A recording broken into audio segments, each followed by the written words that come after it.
guys, it's April and it's time for some monthly recommendations. This month's topic is good first books in a series. I think that's kind of sort of the wording.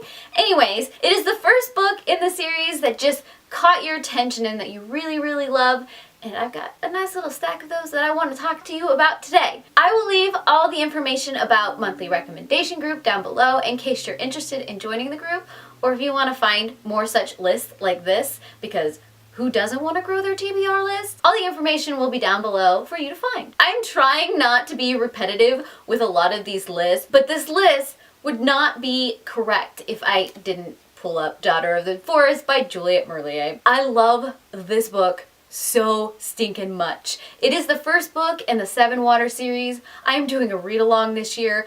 I'm so excited about it, and I'm actually going to be reading this book fairly soon. Things are gonna happen. This story is retelling. It centers around Sasha and her adventure to save her brothers who have been turned into swans. It goes on this great big epic thing. There's a lot of history involved. There is a lot of legends interweaved with this story. It is beautiful. I love the romance in this book because it is so slow burn, it is so subtle, and it is the kind of romance that I grasp onto and I love so much. Parts of it are really hard to get through, but that journey that this book takes you through is amazing, and I recommend it to anybody who loves retellings, anybody who loves fairy tales, and anybody who pretty much loves historical fiction.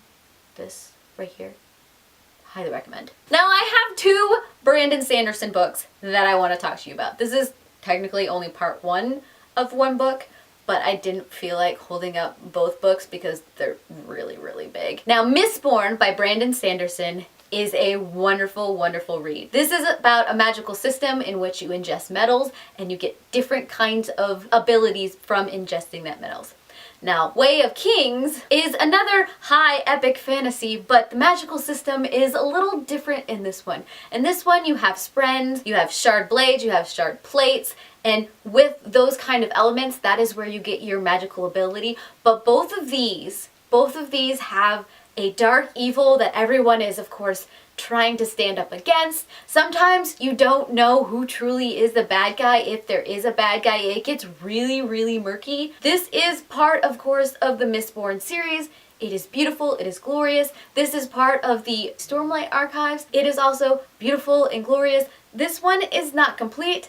This is in its second season of its history, I guess. So there is a trilogy and then it starts on a whole new adventure within this world. I love them both so very much. Brandon Sanderson has a way of writing characters and then you don't always get to keep the characters, and somehow it's alright. It's devastating. It makes sense. And you don't know what you're going to do with your life or how you're going to move on, but it's glorious and it's wonderful, and I like it so much. So much. I had to bring this one back. Soulless by Gail Carriger. This is a romance series. I will put that out there, but it's got so much sass in it. It's Victorian steampunk London set with werewolves and vampires. I don't know how to explain this series at all, besides the fact that it is so witty, it is so snarky, and it's something that I will probably always come back to because I laugh hysterically throughout this whole book. And while it is a romance, there are some things in it that I connect with so much because it is more than just a romance series. It is great. I love it. The way Gail Carriger writes her females, yes, this grabbed my heart, and I will always and forever read anything that is set in this universe because it is a great adventure. I don't know what else to say about this. You would think I would be out of the werewolf vampire realm, but the way this one is done, A+.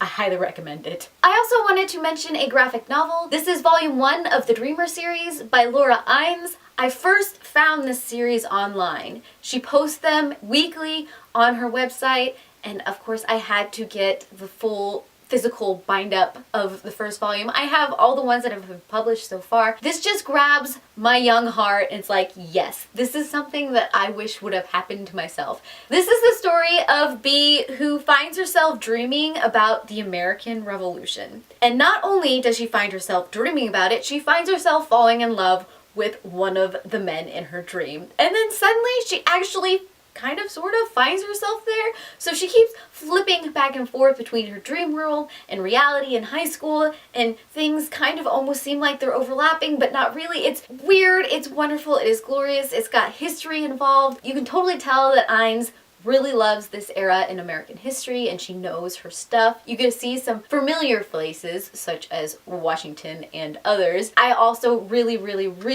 like the illustration style. It is a ride and a half. It's still not finished yet that I'm aware of. I like this story so much. If you like American history, you enjoy reading graphic novels, this will be right up your alley, I promise. And finally, last but not least, I had to mention Wool by Hugh Howey. This book is a science fiction novel that takes place in the future in which humans are living underground in the silo type system because something devastating has happened to the Earth's surface. Technically, the story is a bunch of different sections, and I read the first section of this story. The story itself, the plot, the whole issue and things and environment that all of this is set up in is so captivating that I needed to know more. I needed to have answers.